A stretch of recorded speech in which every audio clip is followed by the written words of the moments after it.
Hey everybody, welcome back to Sarah J. Idiot. If you are looking for a Tesla channel to make you feel better about yourself, make you feel smart and intelligent, you're in the right place. I learned a valuable lesson today, and I'm going to share it with you, even though it's very upsetting. I feel like an idiot again. So anyway, also, if you see that towel hanging there, remember last year I made the video about my charger, my charging cable kept overheating, and some people are like, why don't you just hang a towel over it or wrap a cold wet towel around your charging cable? It did solve the problem. So my charger no longer overheats in the Texas sun. So anyway, so as you may or may not know, right now, starting tonight, Tesla Takeover is happening in Obispo, California, and I live in Houston, Texas. And for my birthday this year, my husband splurged and got me a ticket to go to Tesla Takeover, and got me a flight and got me a hotel and everything. And so I am going to Tesla Takeover by myself, no children, no husband, no anybody. So I am super, super excited about that, because the last Tesla event and the only Tesla event that I've been to was when I went to Cyber Rodeo, and it was literally the coolest night of my entire life, aside from, you know, friends and family and things. So I am really, really, really excited about this, because I need some happiness and excitement in my life right now. So today I was supposed to fly out of Houston, and my husband took me to Bush Airport in Houston, and that is basically like an hour from our house. And even though it's still in Houston, yeah, that's how Houston is. So an hour drive and you're still in Houston.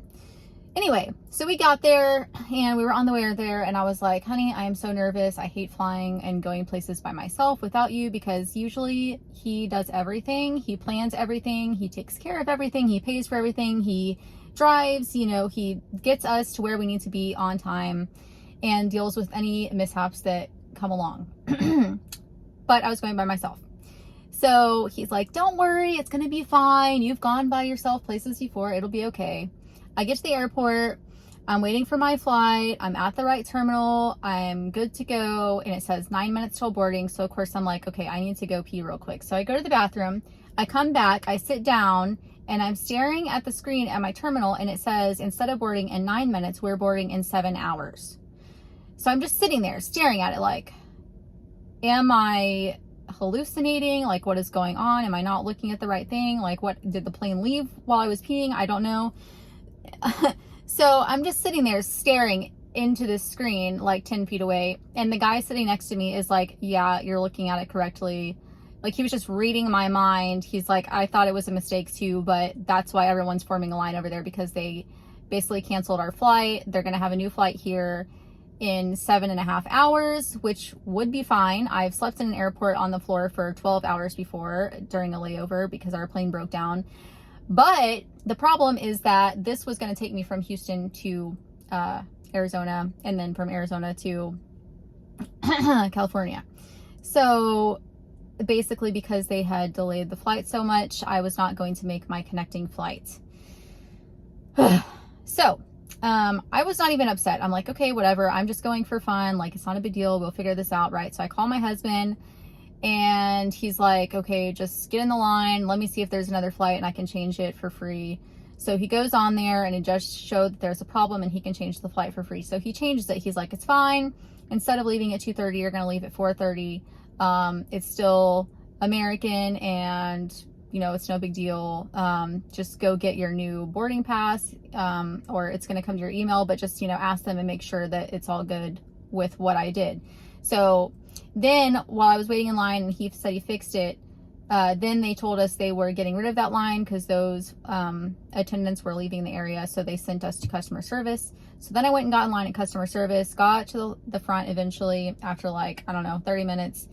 And the guy checked it, and he was like, well, we don't have that gate here at this airport, but it's like, we have gate A27, A29, and A30, but we don't have A28. It doesn't exist. I'm like, what is this, like Harry Potter? Like, is this, I don't know, is this like an imaginary like gate. I don't, what?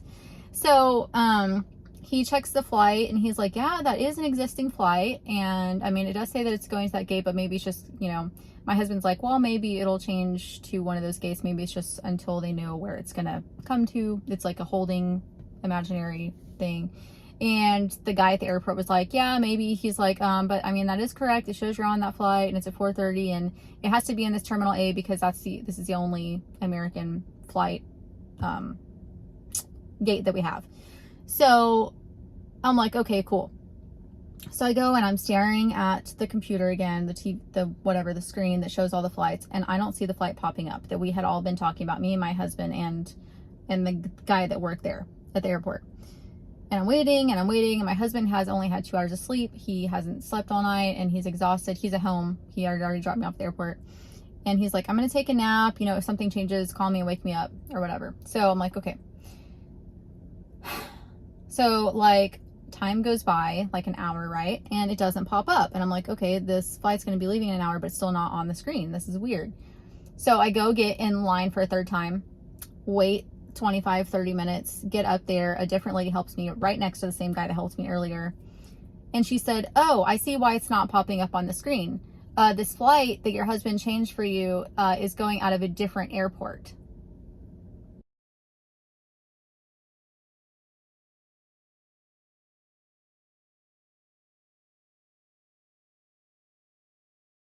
So it's going out of Hobby and I'm at Bush, so that's like another hour away, right? So I'm like, okay, what's the soonest that you can get me to Obispo? Because obviously I'm not going to make it even if I get an Uber right now to that flight. So, well, actually she told me that. I'm like, maybe I can make it. And she's like, no, you're not going to make it.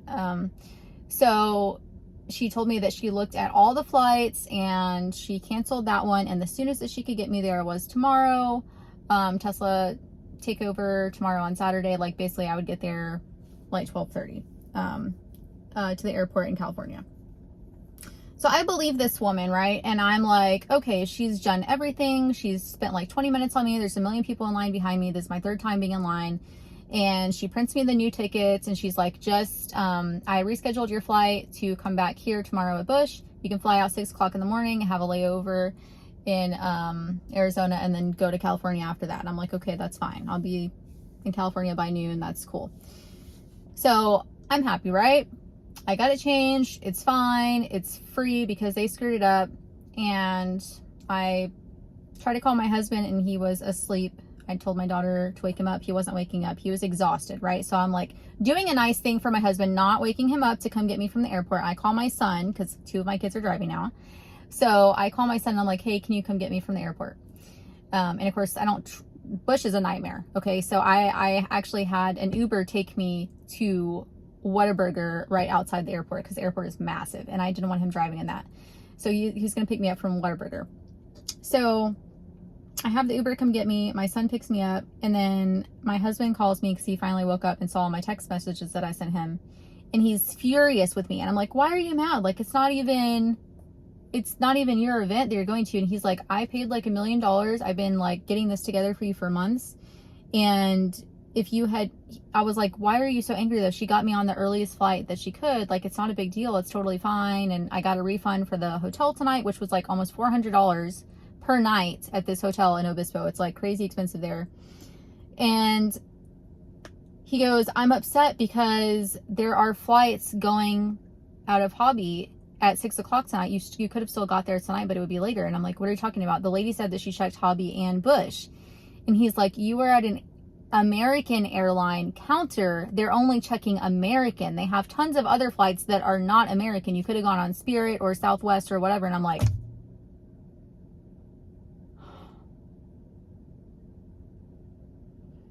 so then we're upset with each other, right? Because I didn't wake him up like he told me to because I was trying to be nice and let him sleep.